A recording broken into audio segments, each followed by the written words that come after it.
Israeli product.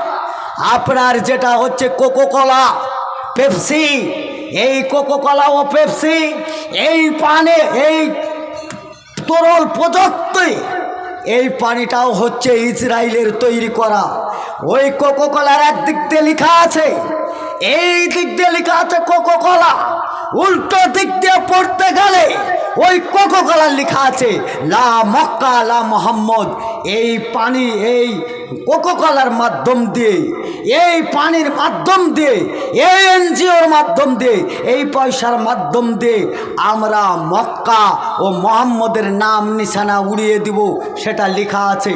আপনি যদি এই পানিটা পান করেন, আপনি যদি এই পানিটা কিনে খান, আপনি যদি ওই পেপসিটা কিনে খান, আপনি যদি ওই কোকোকোলা কিনে খান, তাহলে বাইতুল মুকাদ্দাস, যেটা সলমান নবী আলাইহিস সালামের কলেজার টুকরা, যে নবী মুহাম্মদ সাল্লাল্লাহু আলাইহি সাল্লাম তিনি প্রথম কেবলা তৈরি করে যেই দিকে সালাত আদায় করেছিলেন, এই জেরুজালেম অর্থাৎ মসজিদুল আকসা, সেইটাই ধ্বংস করার জন্যে আপনারও 1 টাকা হতে আছে। এই 1 টাকা দিয়ে আপনি ইসরায়েলকে সাপোর্ট করেছেন। বলে কী করে মৌলভী সাহেব? ইসরায়েল